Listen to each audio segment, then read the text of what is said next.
ப்ரோஃபிளாக்சிஸ் solution இது வந்து ஒரு ஆன்டிபயோட்டிக். நம்ம இதுக்கு முன்னாடி எபிசோட்ல டெட்ராசைக்ளின் பவுடர், லிக்சின் பவுடர் இந்த ஆன்டிபயோட்டிக் பத்திலாம் பார்த்துருப்போம். நான் அதெல்லாம் அவ்வளோ ஒர்த்தே கிடையாதுன்னு சொல்லியிருப்பேன். அப்ப எது ப்ரோ கொஞ்சம் ஒர்த்தான ஆன்டிபயோட்டிக்ன்னு கேட்டா, இந்த என்டோஃபிளாக்சியேஷன் சொல்லலாம். ஃபர்ஸ்ட்டு ஆன்டிபயோட்டிக் அப்டின்னா என்ன அப்டின்னா, நம்ம இந்த பாக்டீரியால வர நோய்க்கெல்லாம் குடுக்குற மருந்தோட காமனான பேர் தான் ஆன்டிபயோட்டிக்ன்னு சொல்லுவோம். நம்ம கோழிகளுக்கு வந்து மேக்ஸிமம் நோய் பாக்டீரியானால தான் வரும்.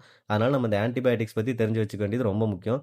உங்களுக்கு தெளிவா புரியிற மாரி சொல்லணும்னா, நம்ம ஃபர்ஸ்ட்டு பார்த்த டெட்ராசைக்ளின் பவுடரோட வந்து ஒரு ஆன்டிபயோட்டிக் தான். ஆனா அது ரொம்ப ரொம்ப பவர் கம்மியா இருக்கிற ஆன்டிபயோட்டிக்.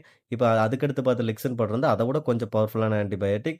ஆனா அதோட ஃபோக்கஸ் வேற. அது என்னங்க அந்த வீடியோல சொல்லியிருப்பேன். இது 2யும் விட பவர்ஃபுல்லான ஆன்டிபயோட்டிக்னா இந்த என்டோஃபிளாக்சியேஷன் சொல்யூஷன் சொல்லலாம். அதனால தான் நான் லைனா பார்த்துட்டு வரேன். இப்ப இந்த என்டோஃபிளாக்சியேஷன் இத வந்து எதுக்கு யூஸ் பண்ணலாம் அப்படின்னு கேட்டா, பாக்டீரியானால வர நோய் எல்லாத்துக்குமே யூஸ் பண்ணலாம். ஃபார் எக்ஸாம்பிள் சளிக்கு, வெள்ள கழிச்சலுக்கு இது எல்லாத்துக்குமே யூஸ் பண்ணலாம். இதோட ஆனா 30 நாளுக்கு மேல இருக்கிற குஞ்சுகளுக்கு தான் இது யூஸ் பண்ணணும். ஏன்னா, அதுக்கு கம்மியா இருக்க குஞ்சுகளுக்கு இது ரொம்ப பவர்ஃபுல்லா இருக்கும். இதோட டோசேஜ் பார்த்தீங்கன்னா, 1 கோழி, 2 கோழி அந்த மாரி குடுக்கணும்னா, வாயிலேயே வந்து 0.5 எம்எல் குடுக்கலாம் 3 நாளைக்கு. அதே வந்துட்டு நெறைய கோழிகளுக்கு குடுக்கணும் அப்டின்னா, தண்ணீல 1 லிட்டர் தண்ணீல 1 எம்எல் அப்படிங்கிற இதுல ரேஷியோல வந்து குடுக்கலாம்.